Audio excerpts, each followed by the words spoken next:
এখানে আমাদের 3টে মেয়েকে আটকে রাখা হয়েছে। একজন আমি, নাজনীন সিদ্দিকী, বয়স 24।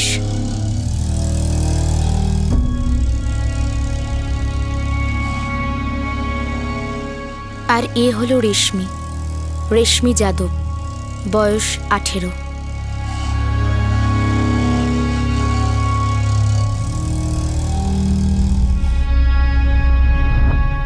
আর এর নাম হলো হেনা খান, বয়স 16। আমরা জানি না যে আমাদের এখানে কেন রাখা হয়েছে, এমনকি এটাও জানি না যে আমাদের সঙ্গে কি হতে চলেছে। কিন্তু আমি শুধু এইটুকু জানি যে একজন মহিলা আমাদের ব্যাপারে জানেন। একমাত্র উনিই জানেন যে আমরা এখানে আটকে রয়েছি। আর উনি হলেন আমার মায়ের নিজের বোন, আমার মাসি তাবাসসুম কুরেশি।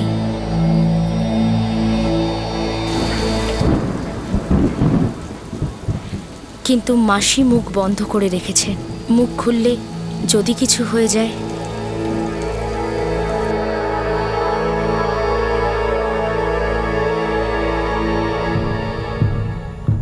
তাবাসসুম, একবার আমার নাজনীনের সঙ্গে কথা বলিয়ে দে, কেমন আছে ও? ইনি হলেন আমার মা জাহিদা সিদ্দিকী, যাকে আমার মাসি এখন মিথ্যে বলবে। ফোন এসেছিল ওর, বলল সব ঠিক আছে। একবার ওর সঙ্গে কথা বললে শান্তি পাবো। কাজে বিজি থাকে বোধহয়, পরের বার ফোন করলে কথা বলিয়ে দেব। ঠিক আছে? ঠিক আছে। আমার মা জানে না যে আমার ফোনটা কেড়ে নেওয়া হয়েছে, আর আমার স্বাধীনতাও।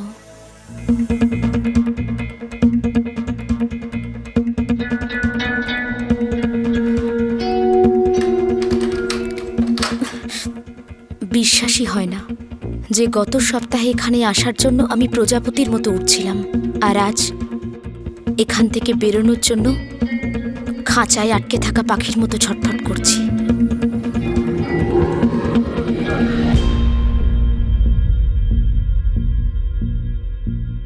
জীবন যখন কালকুটরিতে বন্দী, তখন জরুরি নয় যে সব জানলা আলোর দিকে খুলবে।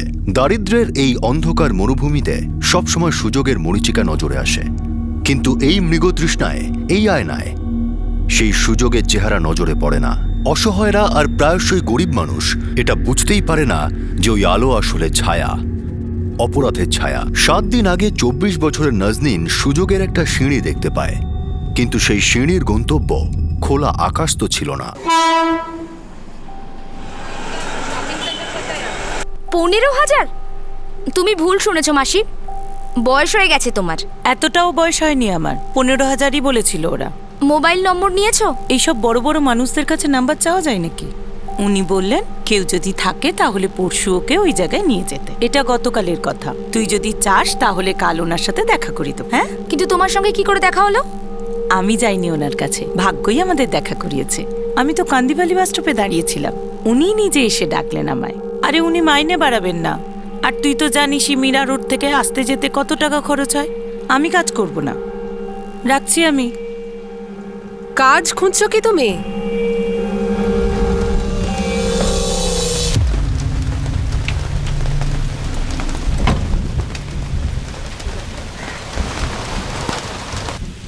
আপনি কে? আমার নাম শালিনী ঠাকুর। ফোনে এইমাত্র তোমাকে কথা বলতে শুনলাম। বাড়িতে কাজ করো? হ্যাঁ। তাহলে তো ভাগ্যই আমাদের দেখা করালো। আমি প্লেসমেন্ট এজেন্সি চালাই। মানে বড় বড় কোম্পানি থাকে না, যাদের অনেক কাজের লোকের দরকার হয়, সেসব লোক জোগাড় করে দিই। আপাতত একটা খাবার তৈরির কোম্পানি আছে, তারা কিছু লোক চাইছে, এই আমেদাবাদ, গুজরাটে। আরে বাপরে, এত দূর? তাহলে আমাকে ছেড়ে দিন, আমি এত দূর যাব না। কোনো ব্যাপার না, কিন্তু এমন কোনো মহিলা যদি থাকে তোমার নজরে, যাদের বয়স 16 বছরের ওপরে, যাদের বিয়ে হয়নি এখনো, আর 35 বছরের মধ্যে, তো আমাকে বলো। মাইনে কত দেবে? শুরুতে 15,000 পাবে, মাসে 15,000, তারপর পরে ধীরে ধীরে বেড়ে যাবে। মাসে 15,000? হ্যাঁ, আর থাকা আর খাওয়ার খরচ আলাদা করে পাবে। মাসে 5 দিন ছুটি পাবে বাড়িতে আসার জন্য, আর যাওয়া আসার খরচাও কোম্পানি দেবে। যদি তোমার নজরে এমন কোনো মেয়ে থাকে যাদের কাজের দরকার আছে, তো আমি পরশু এখানেই দেখা করব। এখানে পাঠিয়ে দিও ওদের। হ্যাঁ, আরে বাহ, এটা তো তাহলে একটা দারুণ সুযোগ। মাসে 15,000 টাকা, তার উপর থাকা খাওয়ার খরচটাও দেবে, আর সাথে আবার মাসে 5 দিনের ছুটি, আর যাওয়া আসার ট্রেনের টিকিটও একদম ফ্রি। আর কি চাই? ওনার চাই তোর মতো কম বয়সী পরিশ্রমী মেয়ে। আর তুই যদি হ্যাঁ বলিস তাহলে আমারও কিছু লাভ আছে। কি করে? আমাকে 10 টাকা কমিশন দেবে, তোর মাইনে থেকে নয়, আলাদাভাবে। যতগুলো মেয়ে পাঠাবো প্রত্যেকের ওপর 10 টাকা কমিশন। সেটা তো ভালোই হলো। যদি তুমি টাকা পাও তাহলে সেটা তো বাড়িতেই আসবে না? সেটাই তো। আর মাস গেলে আমার হাতেও 15,000 টাকা আসবে। মাকে বড় একটা ডাক্তার দেখাবো, বাবার মতো নয়, যন্ত্রণায় ছটফট করতে করতে। এবার তো ভালো ভালো কথা বল। এখন তুই এটা ভাব মাকে কি করে বোঝাবি। ও তোকে এত দূর যেতেই দেবে না। না মাসি, এখন মাকে কিছু বলার দরকার নেই। আগে কাল শালিনী ঠাকুর, ওনার সঙ্গে দেখা করে নিই। কোথায় তোমার ওই শালিনী ম্যাডাম? আল্লাহ জানে, বলেছিল তো এখানেই আসবে। আরে ওই যে এসে গেছে।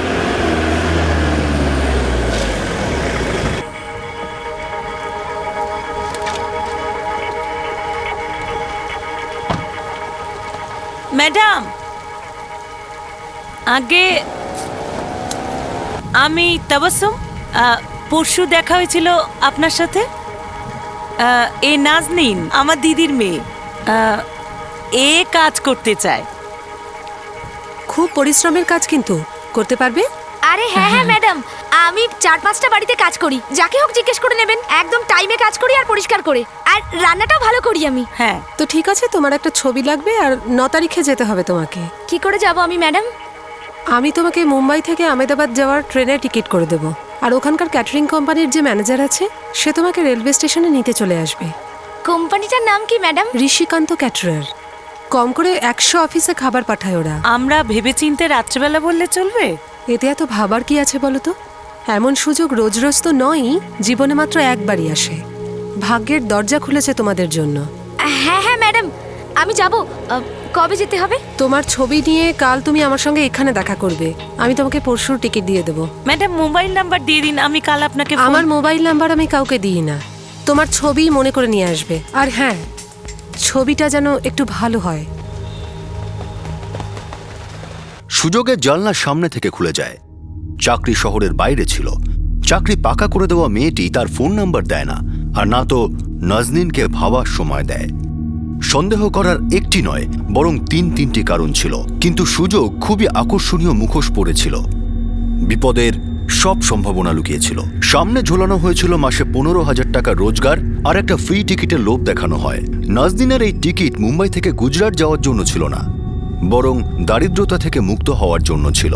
দারিদ্রতার রোগ নাজনীনের বাবাকে গিলে খেয়েছিল, আর সে যে কোনো মূল্যে তার মা জাহেদাকে বাঁচাতে চেয়েছিল। কিন্তু সেই মূল্য অনেকটাই বেশি দিতে হলো। না, অনেক দূর, ওখানে তোকে আমি পাঠাবো না। কিন্তু মা, মাইনেটাও তো অনেক বেশি না? আমি আবার কাজ খুঁজে নেব। আরে মাসে 4 দিন তোমাকে হাসপাতালে থাকতে হয়। কাজের কথা আর ভেবো না। মা, আমরা 3 জনই তো আছি একে অন্যের জন্য। আমি ওখানে যাব, কাজ করব, তোমাকে টাকা পাঠাবো, খুব ভালো করে তোমাকে ডাক্তার দেখাতে পারবো। বাবার সাথে যেটা হয়েছে সেটা বেঁচে থাকতে আমি তোমার সাথে হতে দেব না মা। ঠিক কথাই তো বলছে ও। মা হ্যাঁ বলে দাও না, এরকম সুযোগ বারবার পাওয়া যায় না। মা, জীবনটা বদলে যাবে, হ্যাঁ বলে দাও।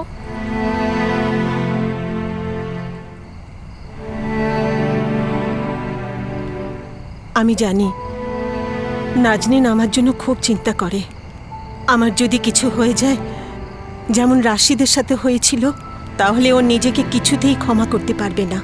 কিন্তু আল্লাহ না করুক, বাড়ি থেকে এত দূর যদি মেয়েটার কিছু হয়ে যায়।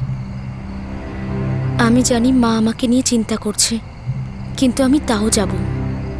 যখন আমি অনেক বেশি টাকা রোজগার করে বাড়িতে পাঠাবো, মায়ের চিকিৎসা হবে, আমাদের জীবনটা পাল্টে যাবে, তখন মা আমায় ক্ষমা করে দেবে।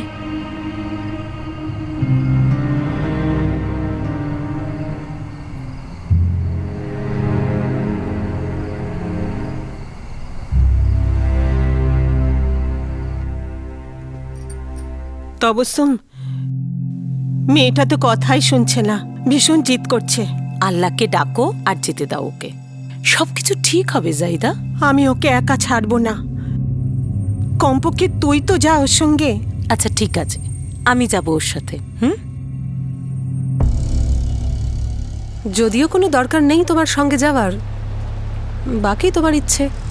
আমি দুজনের টিকিটই করিয়ে দেবো, কিন্তু তোমার টিকিটের টাকা তোমার কমিশন থেকে কাটা যাবে। শুধু নাজনীনের টিকিটটা ফ্রি হবে। ঠিক আছে। তো আমি কাল তোমাদের দুজনের টিকিট এখানেই তোমাদের দুজনকে দিয়ে দেবো, আর আমেদাবাদে কোম্পানির লোক তোমাদেরকে খুঁজে নেবে। আচ্ছা ম্যাডাম, যদি কিছু এদিক ওদিক হয়ে যায় আর ওই কোম্পানির লোকটা আমাদের খুঁজে না পায়? খুঁজে নেবে। যদি ওদের মোবাইল নাম্বারটা দিতেন তো। তোমার দায়িত্ব এখন আমাদের, তোমার দেখাশোনা করা, খেয়াল রাখা, সেটা আমাদের কাজ, তুমি ভেবো না। ঠিক আছে ম্যাডাম। তোমাদের দুজনের নাম, সিট নাম্বার, বগি নাম্বার সবকিছু ওদেরকে দিয়ে দেওয়া হবে, তো সমস্যা হওয়ার প্রশ্নই ওঠে না।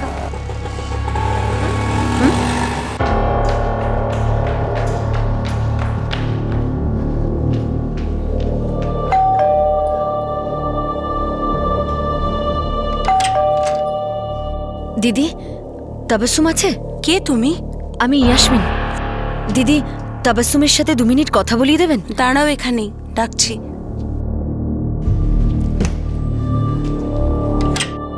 কি হয়েছে ইয়াসমিন? আরে, আমি শুনলাম তুই নাকি নাজরিনের সাথে আমেদাবাদ যাচ্ছিস। ওই খাবার তৈরি করা কোম্পানিতে ও নাকি কাজ পেয়েছে। হ্যাঁ, তুই কি করে জানলি? ওই যে সাইনাজ বলল। সাইনাজকে কে বললো? আরে তুই ওসব ছাড়, আমার মেয়ে হেনা, ও তো আমেদাবাদেই আছে।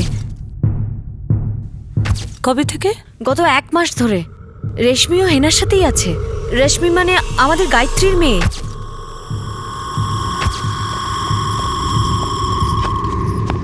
তাবাসসুম, তুই তাহলে নাজরিনের সাথে যাচ্ছিস তো? কি হয়েছে কি গায়ত্রী? ইয়াসমিন, তোমরা এত ঘাবড়াচ্ছ কেন? যবে থেকে হেনা গেছে তবে থেকে ওর সাথে কোনো কথাই হয়নি। না, রেশমির সাথে ওর কোনো খবরই নেই। মা, পৌঁছেই ফোন করবি, হ্যাঁ? কতবার ওই একই কথা বলবে মা? বললাম তো করব। রেশমি, তোরা দুজনে একসঙ্গে থাকবি, একা কোথাও যাস না, একে অপরের খেয়াল রাখিস। হ্যাঁ মা। টিকিটটা সাবধানে রাখিস।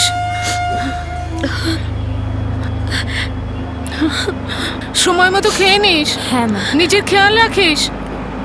আচ্ছা ঠিক আছে, ওখানে পৌঁছেই দুজনের খবর নেব। হ্যাঁ, মনে রাখিস তাবাসসুম। আর হ্যাঁ, যদি সম্ভব হয় তাহলে নাজনীনকে ওদের দুজনের কাছেই রেখে দিস। নাজনীন ওদের বড় বোনের মতো, আর ওরা দুজন ওর কথাও শোনে। তোমরা এত চিন্তা করো না, আমি সবকিছু ঠিক করেই আসবো।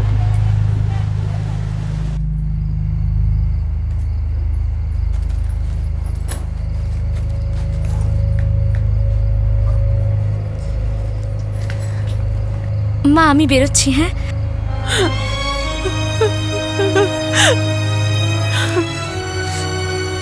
মা, তুমি যদি এরকম কাঁদো তাহলে আমি কি করে বেরোবো? প্রথমবার তুই বাড়ির বাইরে যাচ্ছিস, তাও এত দূর।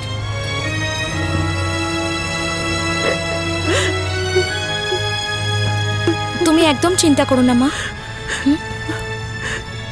তুইও তোর খেয়াল রাখিস, ফোন করবি।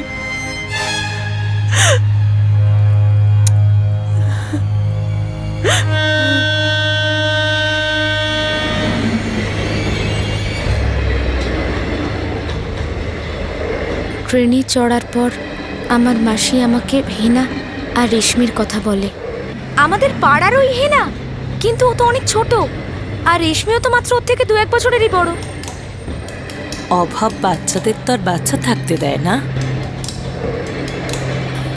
যাক, ভালোই হলো, আমাদের পাড়ারই মেয়ে। ভালো মেয়ে, ওরা বেশ ভালোই জমবে।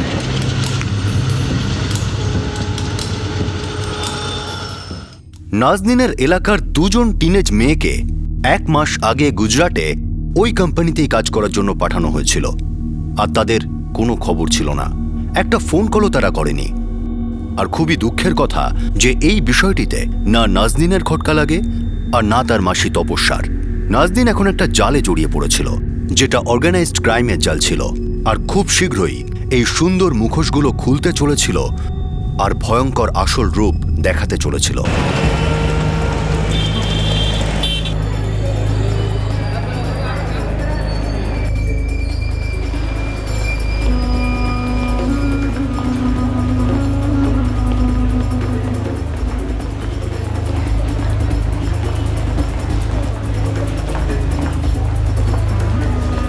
ওই যে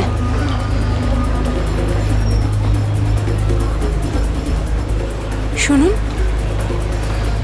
তুমি নাজনীন না? হ্যাঁ। আর আপনি তাবাসসুম? আমার নাম মোনা, আর ও অরবিন্দ।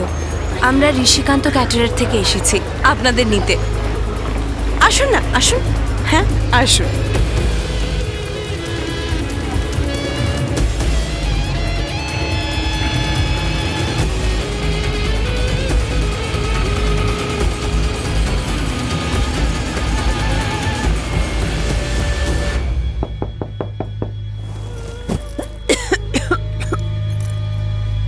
দাঁড়াও, আমি দেখছি।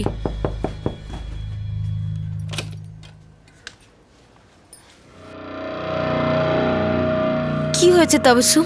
তুই মেয়েদের সাথে কথা বলালি না, নিজেও ফোন করলি না। তোর রেশমি আর হেনার সাথে দেখা হয়েছে? কিছু একটা বল, কি হয়েছে?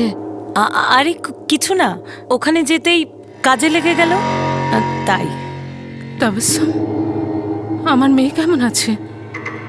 ভালো আছে, ভালো। রেশমি হেনা দুজনেই ভালো আছে। নাজনীনের সাথে দুজনেরই থাকার ব্যবস্থা করেছি, শুধু ফোনটাই করতে পারিনি। তুই নাজরিনের নাম্বার দে, আমি ওর সঙ্গে কথা বলছি। হ্যাঁ, নাম্বার? আরে যাওয়ার সময় ট্রেনে আমাদের দুজনের ফোনটাই চুরি হয়ে গেছে। নাজনীন দোকান থেকেই ফোন করে আমার নতুন নাম্বারে। আমার মাসি মুখ বন্ধ করে রাখতে বাধ্য হয়েছিল, তাই একের পর এক মিথ্যে কথা বলে যাচ্ছিল।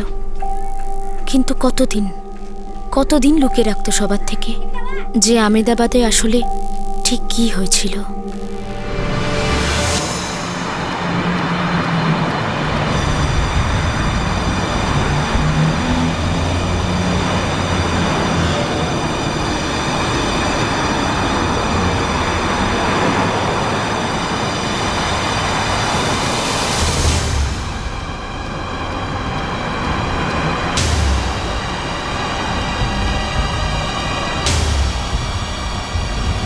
মোনা ম্যাডাম, হ্যাঁ, আমরা কোথায় যাচ্ছি? আমাদের তো বলা হয়েছিল যে ঋষিকান্ত ক্যাটারিং এর দপ্তরটা শহরের মধ্যেই, ওই নবরামপুরার কাছে।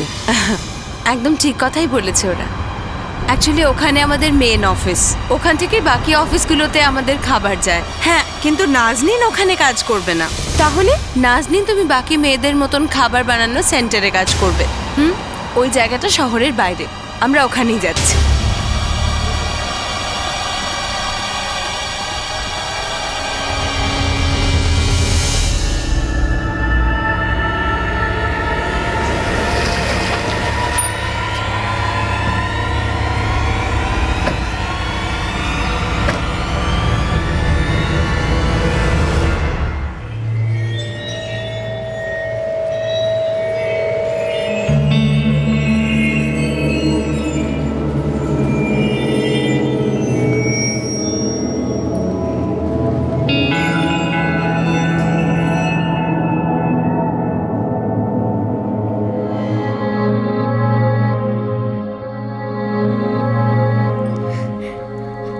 কেমন আছিস তুই?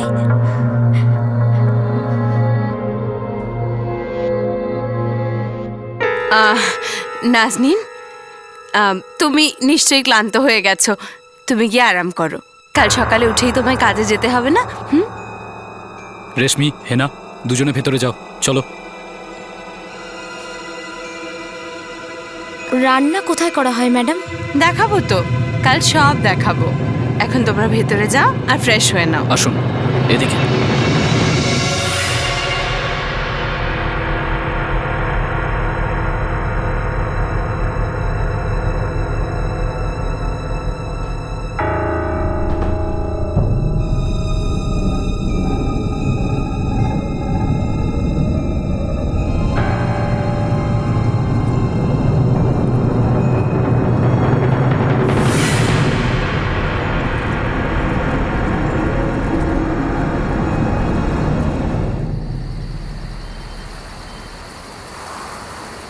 হ্যাঁ, এসো।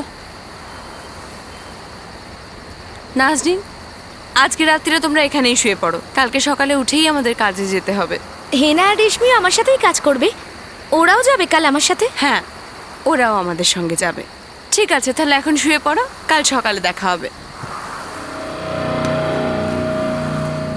নাজনীন, এরা ঠিক করে কিছু বলছে না না? কাজের জায়গা যেন একটা রহস্য। কি জানি মাসি, হয়তো এরা কথাটা একটু কম বলে।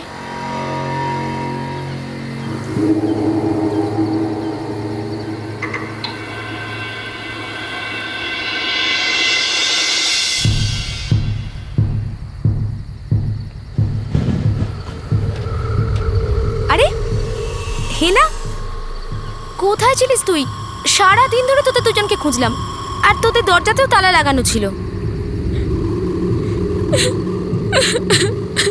এই কি হয়েছে? তুই কাঁদছিস কেন? তুমি আমাদের দরজায় তালা দেখেছো না? হ্যাঁ, কিন্তু আমরা ভেতরেই ছিলাম দিদি। কেন? বাইরে থেকে কেন বন্ধ করে দেয়? যাতে আমরা পালাতে না পারি।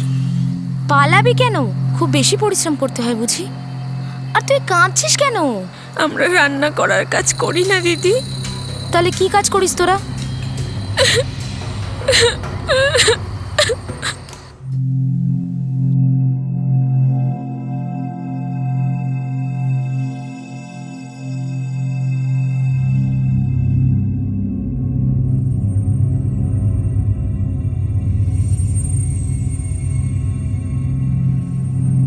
মোনাবেন, এইটাকে পছন্দ হয়েছে। ওর 1.5 লাখ লাগবে। 1.5 লাখ? আরে 1.5 লাখ অনেক টাকা মোনাবেন। কি হিতেশ ভাই, বিয়ে করবেন তো আপনি? 1.5 লাখ আমি ভেবেচিন্তেই বলেছি। কিন্তু দিদি, আমরা তো এখানে রান্না করতে এসেছিলাম না? আরে বিয়ের পর রান্নাই তো করবি, আর কি? হ্যাঁ, আরো অনেক কাজ করবি। না, আপনি আমাদের বাড়ি পাঠিয়ে দিন। এই শোন, এমন জায়গায় পাঠাবো না তোকে, ঘরটা সব ভুলে যাবি। চল চুপচাপ দাঁড়িয়ে থাক এখানে। মোনাবেন, আমি বলছিলাম কি কিছু কম করো না, 1.5 লাখ টাকাটা অনেক বেশি হয়ে যাচ্ছে। আরে হিতেশ ভাই, এবার আপনি কি আমার মাথা খাবেন নাকি? ছবি পাঠিয়েছিলাম তো আমি, আর তার সঙ্গে এক একটা মালের কি কি দাম হবে সেটাও বলে পাঠিয়েছিলাম, তাই তো? আরে হাওয়া বেরিয়ে গেল নাকি? 1.5 লাখের থেকে 1 পয়সা কম নেব না। হ্যাঁ, আর কারুর দম আছে এখানে? আরে কি রে অরবিন্দ, কাদেরকে তুলে এনেছিস তুই? হ্যাঁ, পরের বার না ঠিকঠাক লোকজন আনিস, যারা এদেরকে কেনার ধক রাখে। এরম ভিকিরি টাইপের লোক চাই না আমার। বেরো, বেরো এখান থেকে, বেরো।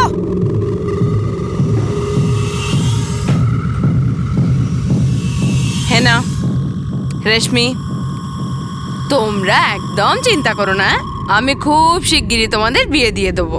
হ্যাঁ, যাও নিজের ঘরে যাও, যাও। এখানে কোনো ক্যাটারিং এর কাজ হয় না দিদি, শুধু এরা আমাদের বিয়ে দিতে চায়। দিদি, আমাকে আর রেশমিকে বাঁচাও, এরা যে কোনো সময় বিক্রি করে দেবে। আমরা এখানে থাকতে চাই না, আমরা বাড়ি যেতে চাই। এরা এরা খুব বাজে লোক। দিদি, আমি এখানে লুকিয়ে এসেছিলাম, এবার আমি যাচ্ছি, না হলে এরা আমাকে মারবে। কিন্তু দিদি, তুমি তাড়াতাড়ি কিছু একটা করো, আমরা আর এখানে থাকতে পারবো না।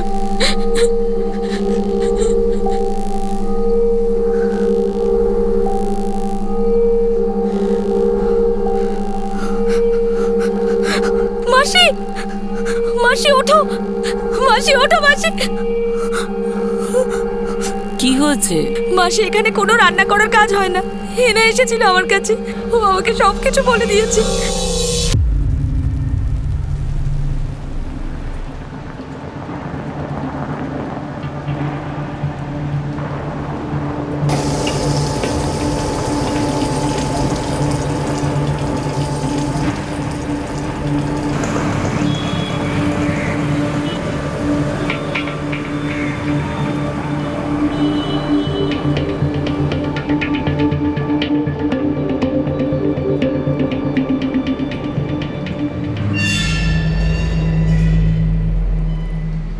তাবসম, তোকে এখন বলতেই হবে ঘটনা কি ঘটেছে। কিরকম ঘটনা? 2 সপ্তাহ হয়ে গেছে তুই আমেদাবাদ থেকে ফিরেছিস। তুই বলেই যাচ্ছিস যে নাজনীনের সঙ্গে কথা হয়েছে। তুই ওর নাম্বারও দিচ্ছিস না। আর আমার সঙ্গে কথাও বলাচ্ছিস না। দেখ তবসুম, তোকে আল্লাহ দিব্যি, সত্যি কথা বল, ওখানে কি হয়েছে? বলেছিলাম তো সব ঠিক আছে। তাহলে আমি কেন হেনার সাথে কথা বলতে পারছি না? নাজনীন আলাদা আলাদা পিসিও থেকে ফোন করে। আমি জিজ্ঞেস করেছি তোদের মেয়ের কথা, বলে সব ঠিক আছে।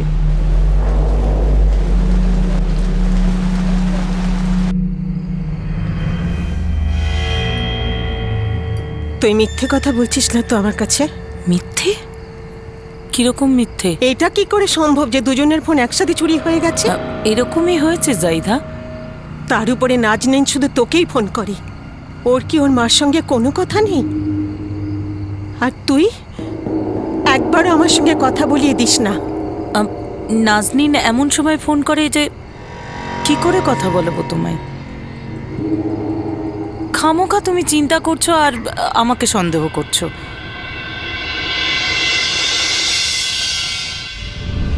তোমাদের দুজনের ফোনটা আমাকে দাও। কেন? কারণ আমরা আমাদের কোনো কর্মচারীকে তাদের নিজেদের ফোন ব্যবহার করতে দিই না। কিন্তু তুমি চিন্তা করো না, আমরা তোমায় অন্য ফোন দেব কোম্পানির তরফ থেকে। কিন্তু আমি তো কোম্পানিতে কাজ করি না, আমি তো একে ছাড়তে এসেছি। 2 দিনেই ফিরে যাব। আপাতত দিয়ে দিন, যাওয়ার সময় দিয়ে দেবো। দিয়ে দিন। আরে এতে এত ভাবার কি আছে, দিয়ে দাও না।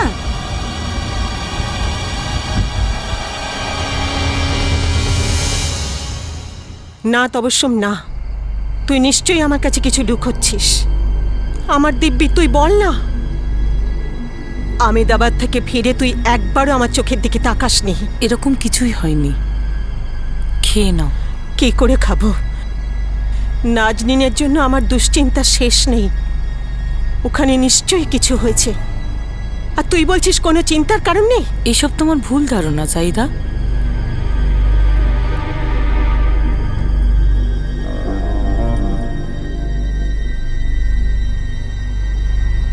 কতদিন সত্যিটা আর লুকিয়ে রাখবো? মিথ্যে তো একদিন ধরা পড়বেই না।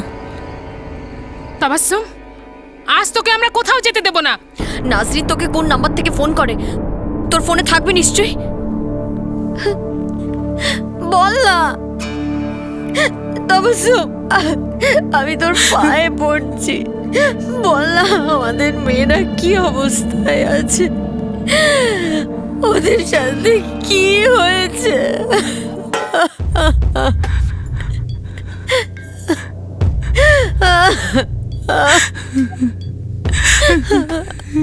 নাজনীনের সাথে আমার একদিনও কথা হয়নি। তুই কি বলছিস? আমার আর নাজনীনের ফোন চুরি হয়নি, চিনিয়ে নিয়েছিল ওরা।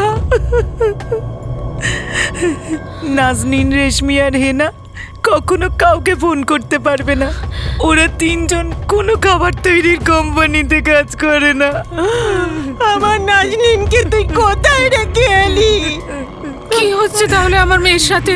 তাবাসসুম তুই বল। ওরা 3 জন ফেঁসে গেছে, খুব খারাপ ভাবে ফেঁসে গেছে। প্রথমে আমি আর নাজনীন কিচ্ছু জানতে পারিনি, কিন্তু যখন জানতে পারলাম ওদের খারাপ উদ্দেশ্য, হেনা আর রেশমির জোর করে বিয়ে দেওয়া হচ্ছে মাসি, আর আমার সাথেও এটাই হতে চলেছে।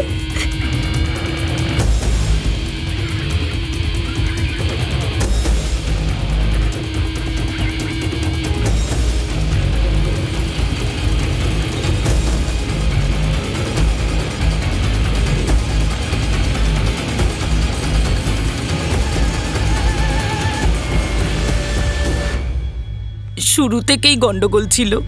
সন্দেহ করার অনেক কারণ ছিল, কিন্তু আমরা দুজন তো টাকার লোভে অন্ধ হয়ে গিয়েছিলাম। তুই ওখান থেকে বেরোলি কিভাবে? Welcome to Biten world. How may I assist you? নতুন ফ্ল্যাটের জন্য একটা স্ট্যান্ড ফ্যান আর কুলার নেব। এই পচা গরম থেকে একটু স্বস্তি চাই। বাজার চলতে সব ব্র্যান্ড আর ভরসাযোগ্য নয়। তার জন্য তো আমাদের ফ্যান আছে, all purpose bullet table fan, ceiling fan. আমাদের সিলিং ফ্যান কিন্তু 30 মাসের ওয়ারেন্টি সহ পাওয়া যায়। আছে ফারাটা 2 বছরের ওয়ারেন্টি, 17 থেকে 20 মিটার এয়ার ফ্লো, মধ্যবিত্তের সাধ্যের মধ্যে একমাত্র ভরসাযোগ্য ব্র্যান্ড ভিটেন। আমাদের কুলারের কিন্তু অনেক range, 45 litres, 50 litres, 70 litres, 90 litres, 110 litres. Honeycomb সহযোগে ভিটেনের সব কুলারের ওয়ারেন্টি 1 বছর। চেনা হাওয়ায় অচেনা অনুভূতির জন্য একমাত্র আদর্শ ভিটেন। গরমে স্বস্তি পেতে ভিটেনের ফ্যান হোক বা কুলার, আজই আনুন বাড়িতে। ভিটেন, ডিজিটালি ইয়োর্স। তুই ওখান থেকে বেরোলি কিভাবে? চল চল। কোথায় যাচ্ছ তোমরা? দেখো আমরা এখানে কাজ করব না, যেতে দাও আমাদের। দেখো তোমরা এখান থেকে বাইরে যেতে পারবে না, যাও দেখুন, ভিতরে। আমাদের অন্যায়ভাবে এখানে আনা হয়েছে। আমাদের বলা হয়েছিল যে আমরা রান্নার কাজ করব, কিন্তু এখানে তো সেরকম কোনো ব্যাপার নেই। আরে একবার যখন বারণ করলাম তোমাদের, যাও ভিতরে। কি হয়েছে এখানে? হ্যাঁ কি হয়েছে? দেখুন, আপনারা আমাদের স্টেশন ছেড়ে দিয়ে আসুন। নাজনীন এখানে কাজ করবে না। আপনারা আমাদের সঙ্গে খুব অন্যায় করছেন, কিন্তু হেনা রেশমিকেও জোর করে আটকে রেখেছেন এখানে। কি সব বিয়ে টিয়ে করাচ্ছেন। ঘর থেকে বাইরে কি করে বেরোলো? আমি জানি না দিদি, কে কোন রুম থেকে বেরোলো আমি বুঝতে পারিনি। তোকে কতবার বলেছি আমি যে তালা লাগিয়ে রাখবি, কথাই শুনিস না।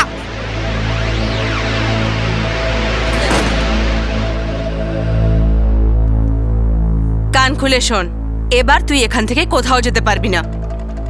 ওই শুনেছিস না ওয়ান ওয়ে? এটাও সেরকম অন্ধ গলি। কিন্তু আমরা অন্ধ নই, আমরা সবটা দেখে ফেলেছি। তাছাড়া মুম্বাইতে আমাদের লোকেরা অপেক্ষা করছে। আমরা যদি না পৌঁছাই ওরা চলে আসবে। আপনারা কিন্তু বিপদে পড়ে যাবেন বলে দিলাম। হ্যাঁ চল ছাড়ো ছাড়ো চল। চিৎকার কর, যত খুশি চিৎকার কর, চিৎকার করে গলা ফাটিয়ে দে, তবু এখানে পাতাও নড়বে না একটা। চেঁচা, চল।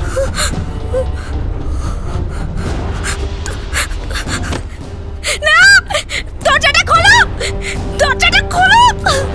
মাসি, চুপ চুপ। কি বললি তুই? হ্যাঁ, তোর বাড়ির লোক তোর জন্য অপেক্ষা করছে মুম্বাইতে। হ্যাঁ ঠিক আছে, ছেড়ে দিচ্ছি আমি তোকে, কিন্তু একটা কথা কান খুলে শুনে রাখ। তোর কাজের পয়সা তুই টাইম টু টাইম পেতে থাকবি, কিন্তু যদি তুই মুখ খুলেছিস বা পুলিশের কাছে যাওয়ার চেষ্টা করিস, তাহলে 3টে মেয়েকে তুই নিশ্চয়ই পাবি, কিন্তু কার মাথা আর কার শরীর চিনতে পারবি না। অরবিন্দ, গাড়িতে তো লোকে চল চল চল চল। মুনা দিদি, দয়া করুন, নাজনীনের মা খুব অসুস্থ। তুই কি করতে আছিস? হ্যাঁ বল, যা গিয়ে ওর সেবা কর। আর শোন, নাজনীনের কথা ভাবা ছেড়ে দে। আমি এবার ওর বিয়ে দিয়ে ছাড়বো, আর সেটাও ধুমধাম করে, বুঝেছিস? তোমাদের দুজন বুড়িদের দিন এবার শেষ হয়েছে। হ্যাঁ, আর ওকে ওর যৌবনটা বাঁচতে দাও, বুঝেছিস? আর চুপ কর অরবিন্দ, স্পিড বাড়া।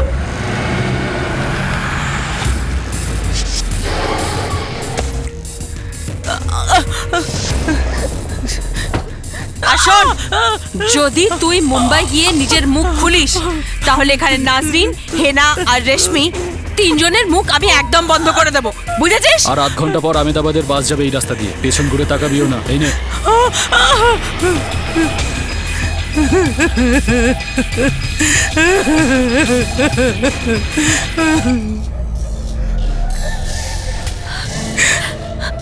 আমি লোকের কাছে জিজ্ঞেস করে রেল স্টেশনে আসলাম, আর তারপর ওখান থেকে বাড়ি আর ফিরলাম। 2 সপ্তাহ ধরে তুই আমাকে আর ওদের দুজনকে মিথ্যা কথা বলছিস। কারণ আমার কাছে ওদের জীবন অনেক দামি।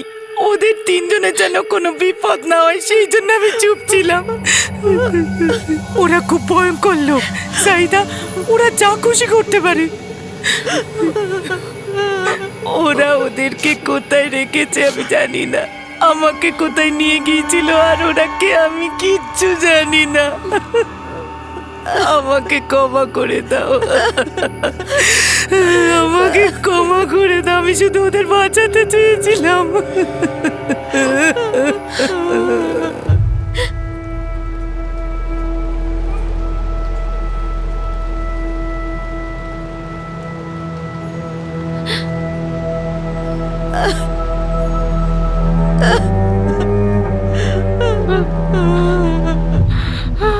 ভগবান।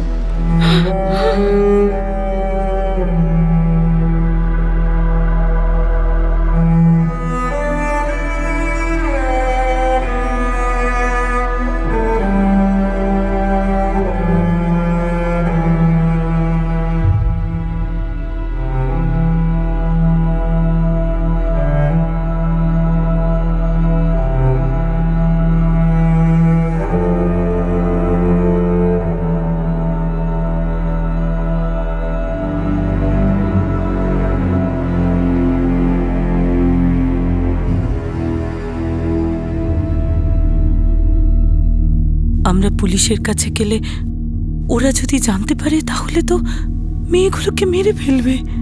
কিন্তু আমরা কি করে জানবো ওরা আদৌ বেঁচে আছে নাকি? তাবসম ঠিকই বলছে, ওরা বেঁচে তো আছে, যেমনই হোক যেভাবেই হোক। আমরা হয়তো আর মেয়েদের দেখতে পাবো না, কিন্তু পুলিশের কাছে গেলে ওদের মৃত্যুর কারণ আমরা হব। পুলিশের কাছে যাওয়া মানে বিপদ ডেকে আনা। একটি ভয়ঙ্কর অপরাধকে 4 মহিলা ভাগ্যের পরিহাস ভেবে মেনে নিচ্ছিলেন। তাদের মেয়েদের জোর করে বেআইনিভাবে বেঁচে দেওয়া হচ্ছিল, কিন্তু এই মহিলাদের ভয় ছিল যে আইনের দরজায় করাঘাত করা ওই 3টি মেয়ের কবরের উপর করাঘাত করার সমান হবে। পুরো 1টা মাস কেটে গেল এই ভয়ে। একে ভাগ্যের লিখন বলে মেনে নিল সবাই। আর তারপর একটা খবর এলো।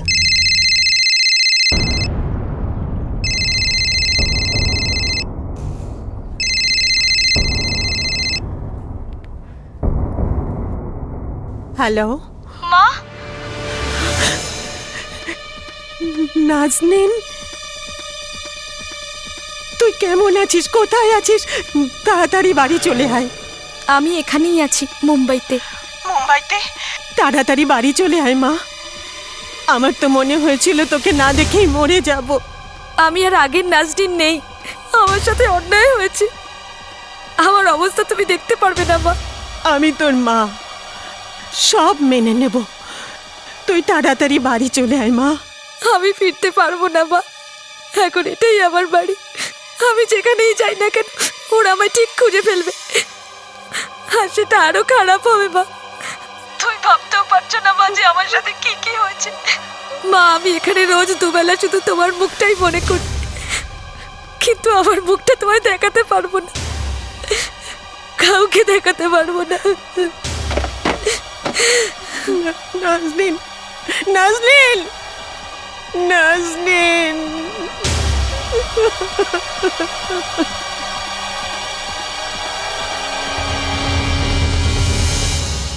আমার হেনা বা রেশমির ব্যাপারে কিছু তো বলেছে।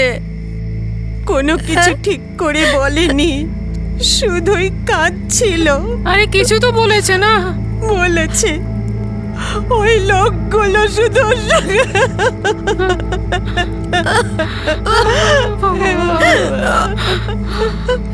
আমাকে আমাকে ওর নাম্বার দাও, যেখান থেকে তুমি ফোন পেয়েছো। আমি ওকে ফোন করব, খোঁজ নেব। তুমি নাম্বারটা দাও। আমি খোঁজ নিয়েছিলাম, ও ভিরারের কোনো পিসিও থেকে ফোন করেছিল। ফোনে ওকে খুব দুঃখী মনে হচ্ছিল। আমার তো ভয় লাগছে ও নিজের সাথে কিছু না করে ফেলে।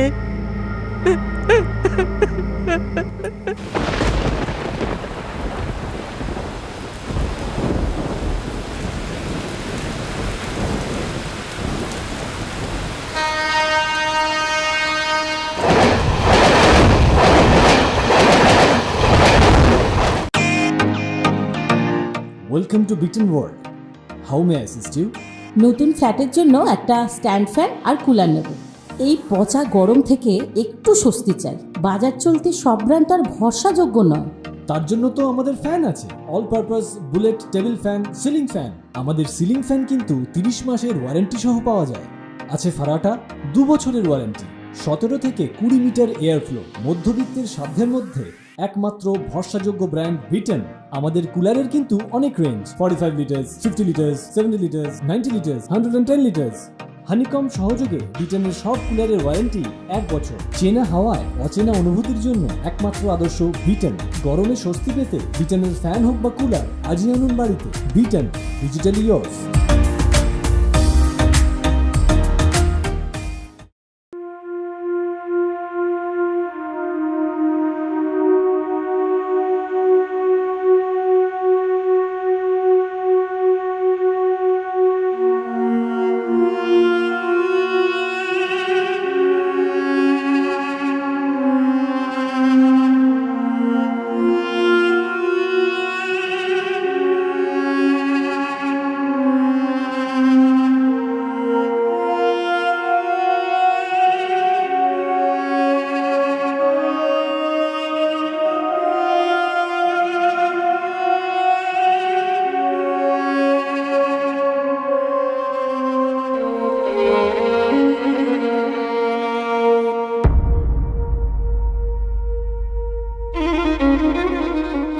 4 দিন 4 রাত এই 4 মহিলা অপেক্ষা করতে থাকে যে হয়তো নাজনীন দ্বিতীয়বার ফোন করবে।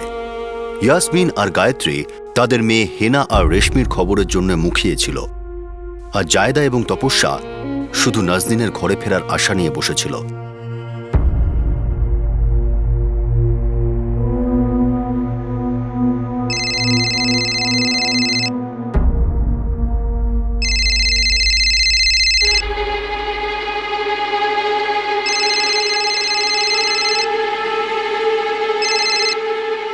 হ্যালো মা, আমি নাজনীন।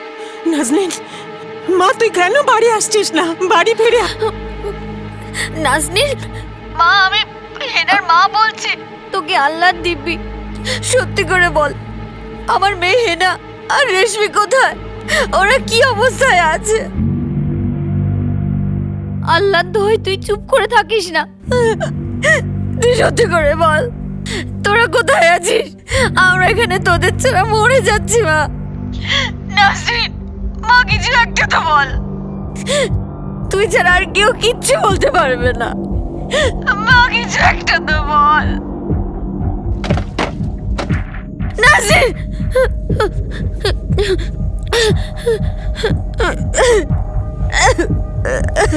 নাজনীন, আমি বাড়ি ফিরে যেতে চাই না। আমি ওদেরকে এটা বলতে চাই না যে আমাদের 3 জনের সাথে আসলে ঠিক কি হয়েছে। হেনা আর রেশমি আমার ছোট বোনের মতো।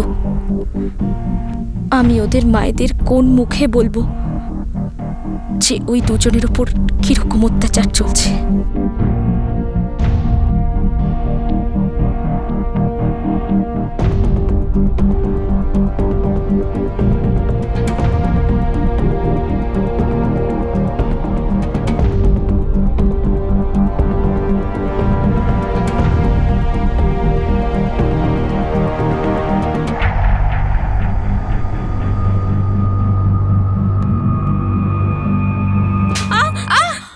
চল না, ছেড়ে দাও আমাদেরকে, ছেড়ে দাও, চল। আমরা যাবো না, ছেড়ে দাও, দয়া করে ছেড়ে দাও, না, ছেড়ে চল। দাও আমাদের, চল, চল, ছেড়ে দাও, ছেড়ে দাও, ছেড়ে দাও আমাদের, ছেড়ে দাও না, জানিয়ে যা এদেরকে। চল। ছেড়ে দাও, চল, চল। আমরা যাবো না, চল। দয়া করে ছেড়ে দাও চল। আমাদের, নিয়ে যেও না, ছেড়ে দাও, চল। ছেড়ে দাও ওকে, ছেড়ে দাও আমাদেরকে। চল।